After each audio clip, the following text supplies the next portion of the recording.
What's up bro, sis, mother father sekalian, Hazwan Shah Bebe, hashtag bukan Zizan, the best palatau in the world. Sorry kalau suara aku lain sikit sebabnya baru nak baik demam dengan sakit tekak. Terkena apa? Sebab aku dah self test negatif. Tapi mungkin aku suspect kena apa, demam influenza.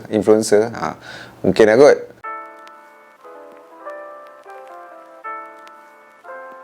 Video kali ni kita nak review WWE SummerSlam 2022. Dan untuk sesiapa yang join aku tengok aku punya live watch along layan SummerSlam, thank you so much. Sambutan kali ni, wow, aku tak sangka dahsyat juga. Dahsyat. Dan dekat live semalam kita dapat beberapa lagi member baru lah. So far channel Hazwan Shah Wrestling ni dah ada 70 lebih membership. Target nak 3,000 membership ni supaya nanti boleh hire seorang editor. Dan bila ada editor, banyak video diedit dengan kemas dan lagi banyak video aku boleh keluarkan. Jadi kalau korang nak join member dekat channel Hazwan Shah Wrestling ni, nampak butang join tepi butang subscribe tu, korang tekan. Ada dua level yang korang boleh pilih lah. Level paling murah yang YouTube offer RM1.50, yang tu pun aku letak sebagai option untuk jadi member. Dan yang paling penting, make sure korang dah pun tekan butang subscribe lah. Tekan sekali butang loceng, asyabala butang subscribe. Menariknya video kali ni aku ada terfikir untuk buat giveaway. Sebab baru ni aku ada clear bilik sikit. Lepas tu ada beberapa barang yang aku tak pernah pakai, yang aku rasa daripada aku buang, baik aku buat giveaway dekat korang. Kalau korang berminat nak dapatkan lah benda yang aku nak bagi tu. So maybe untuk video kali ni ada satu barang dulu. Nanti kalau aku jumpa barang lain lagi, maybe aku akan buat pada video-video yang akan datang. First kali, ini bukan barang pre-love Bukan first kali. Ini the only barang untuk giveaway dalam video kali ni. Bukan barang pre-love, tapi barang ni aku beli dan aku tak pernah pakai. Kalau korang tahu game Destiny yang di-develop oleh Bungie, so sweater ni diadaptasikan daripada game Destiny tu. Size M, macam aku cakap tadi, beli tapi tak pernah pakai. Sebab bila aku dah pakai dia, aku tak pernah pakai yang bawa ke sana sini. Tapi aku pernah testing. Bila aku testing, tengok depan cermin, aku tak rasa sesuai dengan aku. Jadi kalau korang rasa berminat nak dapatkan sweater Destiny ni, apa yang korang kena buat? First kali, korang mesti dah subscribe channel Hazwan Shah Wrestling. Second, make sure korang dah pun follow aku punya Instagram, Hazwan_Shah. Dan yang ketiga, komen dekat ruangan komen dekat bawah korang punya ID Instagram. Untuk sesiapa yang rasa dia size L, SL, yang mungkin takkan muat dengan size M ni, tak payahlah kot try. Tapi siapa yang kena dengan size M, S ke, L ke, bolehlah cuba nasib. Okay? Aku target video ni dia up pada hari Isnin pagi. Kalau terlambat tu minta maaf. Tapi last untuk korang komen korang punya ID Instagram kat bawah adalah pada 8 hari bulan 8. Masuk 9 hari bulan 8, aku dah terus cari pemenang lah. Dan pemenang bukan hanya dapat ni je, ada sedikit lagi hadiah-hadiah kecil yang lain. Macam free gift aku akan bagi juga time aku hantar sweater daripada sweater Destiny ni.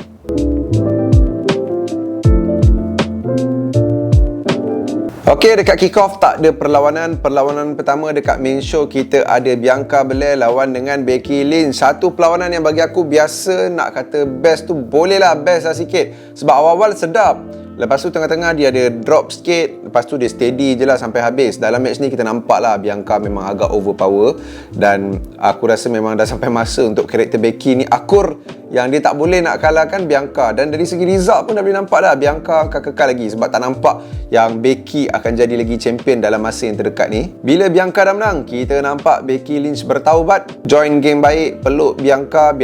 Bagi aku momen tu touching lah. Sebab Bianca pun nampak macam sedih dan agak emosi sikit bila Becky bukan cuba, dah peluk dah pun. Dan diorang peluk each other dengan agak ketat juga. Lepas tu bila Bianca pergi ke turnbuckle, angkat dia punya tali pinggang tu, berkumandang lah lagu Bayley. Yes, Bayley buat comeback. Bila dia buat comeback tu, dia bukan datang berseorangan lah, dia datang bertiga. Bila lagu Bayley dah stop, berkumandang pula lagu Dakota Kai. Yang tu agak mengejutkan lah. Sebab seperti yang kita tahu, Dakota Kai dah dilepaskan oleh WWE. Ingatkan dah cukup kat situ je Dakota Kai dengan Bayley.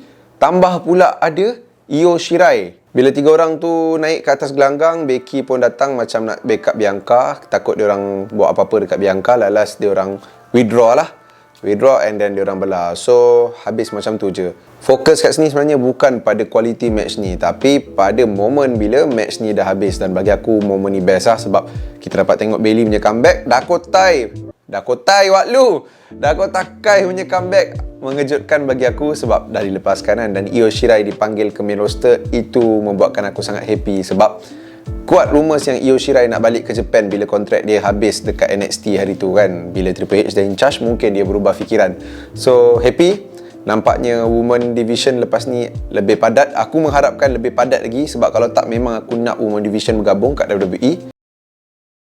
Logan Paul dan juga The Miz. Ciampa dengan The Miz bukan satu gandingan yang elok lah. Siapa punya idea? Aku tahulah bukan idea Triple H, since sekarang Triple H yang in charge kan.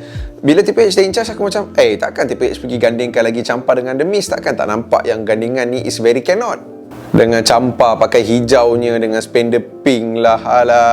The Miz okey lah kan, memang macam tu je lah dia. Tapi kali ni dia menunjuk-nunjuk lah dia punya kad Pokemon dia yang mahal. So bila match dah start, aku mengharapkan something yang best lah daripada match ni. Sebab yelah, Logan Paul hari tu dekat WrestleMania dah tunjuk kat kita apa yang dia boleh buat. Dan bagi aku performance dia dekat WrestleMania sangat-sangat, nak berapa kali sangat aku pun tak tahulah, tapi impresif lah. Dan begitu juga dekat SummerSlam kali ni, performance Logan Paul macam orang yang dah lama bergusti, tak nampak macam superstar baru. Bagi aku match ni memang menghiburkan. Aku shock gila tengok, tapi aku expect lebih sebenarnya daripada match ni. Tapi tak apalah, tak dapat lebih tu pun at least match ni best. Ada gangguan Ciampa sikit dalam match ni. Lepas tu AJ Styles datang bawa Ciampa belah daripada gelanggang sebab Ciampa degil, tak nak dengar cakap referee. So dia buat frog splash dekat The Miz yang tengah terbaring kat meja announcer, kena. Lepas tu bila bawa The Miz masuk kat gelanggang, buat finisher The Miz, agak memalukan kat situ. The Miz kalah 1, 2, 3. Satu perlawanan yang best bagi aku. Bobby Lashley, Austin Theory untuk United States Champion. Match ni sebab aku tengok match ni hari tu dekat Money in the Bank, aku rasa match ni shock. So dekat SummerSlam aku mungkin rasa match ni dah takkan se-shock dekat Money in the Bank lah. So apa yang aku rasa betul, tapi at least bukan squash match, sebab dia orang bagi juga dekat kita, bagi kita tengok apa yang Theory ni boleh buat. So Theory dapat juga momen dia dalam match ni, tapi bila nak kena finisher je, bukan main laju dia tap out. Aku tak tahulah ini memang sakit betul ke, ataupun sebelum sakit, sebelum tak boleh nak cash in malam tu dekat main event dia punya Money in the Bank tu, baik dia tap out dulu kan. Yang tu entahlah. Bobby Lashley retain sebagai US Champion dalam match ni. Kau boleh nampak betapa overnya Bobby Lashley dengan crowd. Dan secara overall match ni bagi aku satu match yang biasa lah. Satu match yang kalau boleh aku nak dia luar biasa. Kenapa aku nak luar biasa? Sebab match ni no DQ, Judgment Day dengan The Mysterios. And then aku pun kalau boleh nak tengok dekat SummerSlam kali ni lah yang Dominic ataupun Rey berpaling tadah antara satu sama lain. Aku kalau boleh nak Rey Mysterio yang berpaling tadah dengan Dominic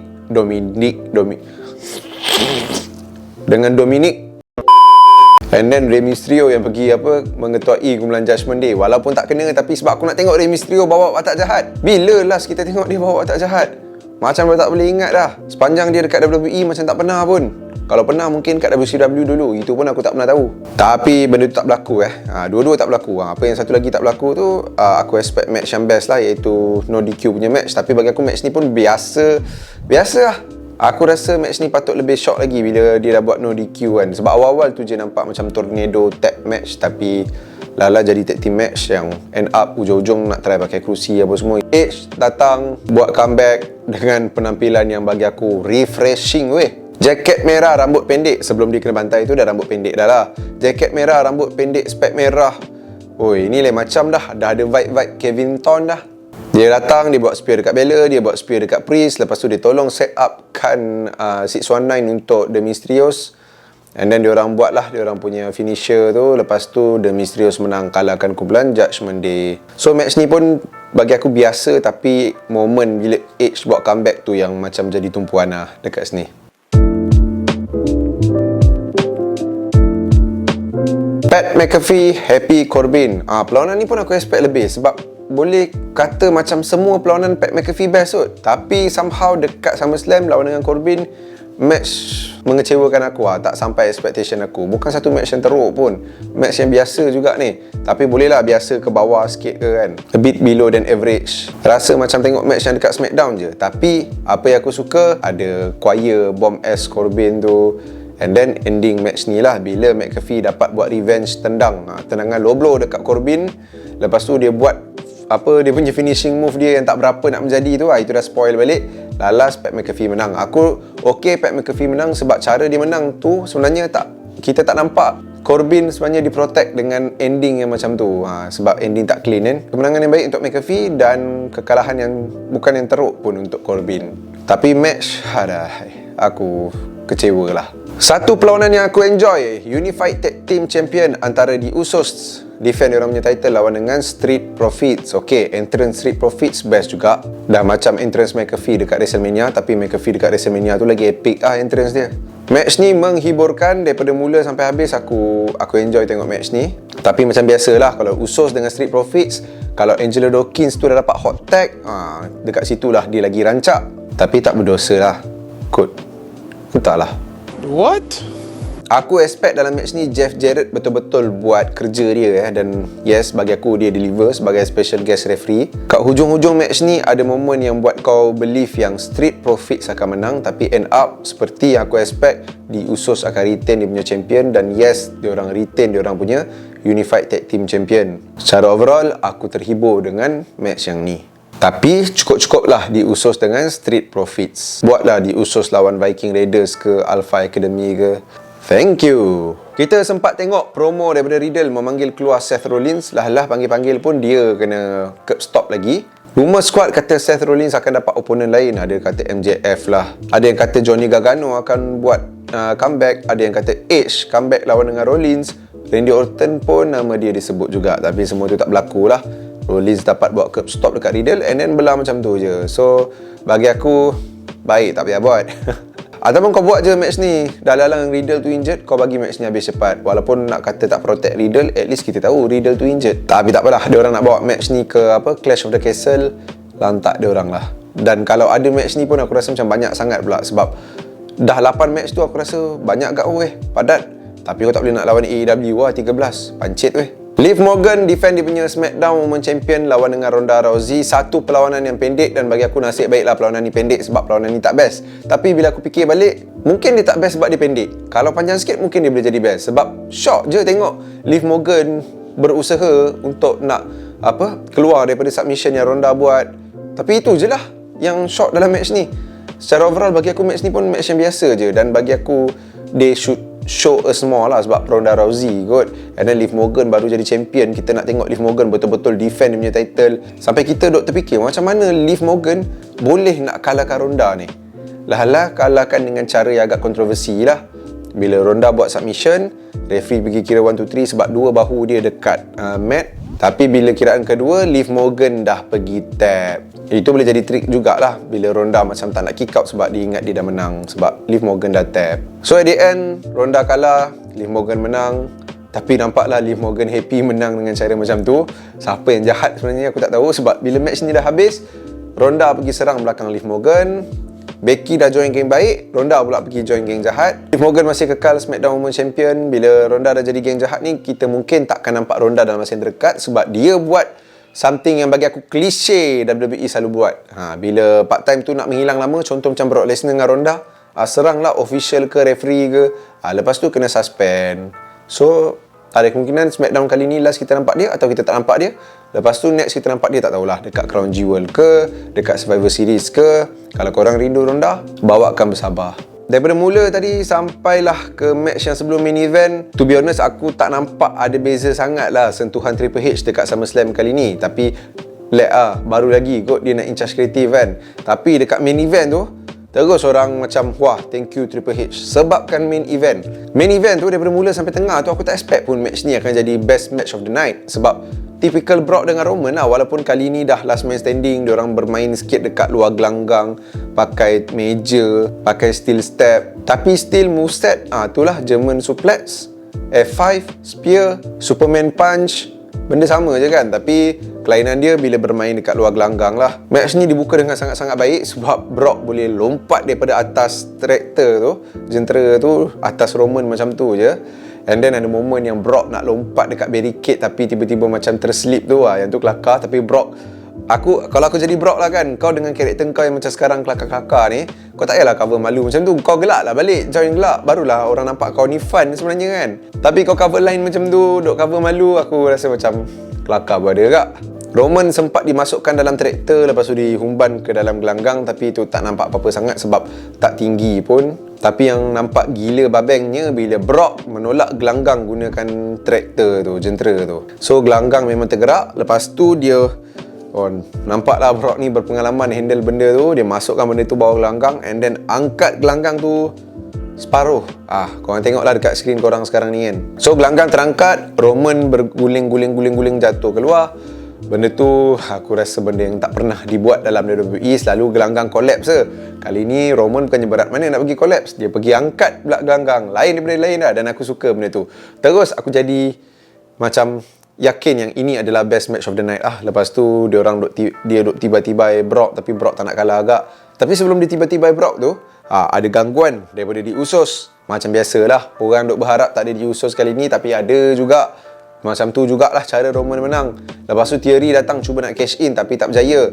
Paul Heyman jadi orang kedua selepas The Miz yang dihumban dekat meja announcer. So collapse lagi meja announcer tu. Tapi itulah, lepas dah kena macam-macam, akhirlah last kena tanam Brock Lesnar tu. Yelah dia bawa jentera tu konon nak bagi simbolik nak tanam Roman lah kot. Last Roman yang tanam dia di sebalik timbunan meja-meja semua. And then Roman kekal sebagai WWE Champion dan juga WWE Universal Champion. Satu perlawanan yang bagi aku sangat-sangat best. Keputusan yang dah dijangka tapi mungkin bukan keputusan yang ramai orang nak. Sebab kalau tanya aku pun, aku nak Brock menang. Tapi aku okey je Roman menang pun. Selagi mana Roman bagi promo karakter dia best, aku okey. Tapi itulah, ramai yang nak Roman kalah dalam match ni. Lagi-lagi diorang tak suka bila dia usus tentang kacauan. But then it is what it is kan. Walaupun Triple H dah in charge, main event match best, tapi dari segi keputusan mungkin orang still bengang lah kot. Bagi aku, kita tak payah nak kata ini adalah SummerSlam Triple H lagi lah. Sebab kebanyakan story yang dah di-build up menuju ke SummerSlam ni adalah story yang daripada time Vince McMahon in charge. So Triple H kena sambung je lah, sebab takkan dia nak buat total reset. So kita bagi masa pada Triple H untuk tunjuk kat kita apa yang dia boleh buat. Sementara tu kita trust the process, bak kata Arteta. Kalau aku kena bagi bintang untuk SummerSlam tahun ni, aku akan bagi 7 bintang. 7 ke 7.5 bintang lah. Lebih kurang macam tu daripada 10 bintang. Kalau nak kira perlawanan je, mungkin aku bagi 5 ke 5.5 bintang. Tapi disebabkan ada momen macam Edge, Bayley, Io Shirai dan juga Dakota Kai, aku bolehlah nak bagi sampai ke 7 ataupun 7.5 bintang daripada 10 bintang. Match of the night, Brock Lesnar dengan Roman. Last man standing, performer of the night, memang aku bagi pada Brock Lesnar dan juga Roman Reigns juga. So guys, itu saja untuk video review SummerSlam kali ni. Jangan lupa jadi member, tekan butang join. Tak tekan subscribe lagi, tekan butang subscribe. Tekan sekali link Shopee aku letak dekat ruangan description kat bawah. Ada jual topeng muka John Cena. Kalau kau pakai, orang akan cakap kat kau mas kau hijau. Bukan mak kau hijau Dan kalau nak menang giveaway, bolehlah kata barang pre-love yang tak pernah guna kan, pernah testing je. Macam aku cakap tadi lah, subscribe channel ni, follow Instagram aku dan komen ID Instagram korang dekat ruangan komen di bawah. Itu saja untuk review kali ni. Salam takziah untuk korang yang dengar aku punya palatau. I'll see you guys again in the next video. Terima kasih. Datang lagi. Mother father. Tu jemput layan semua ni.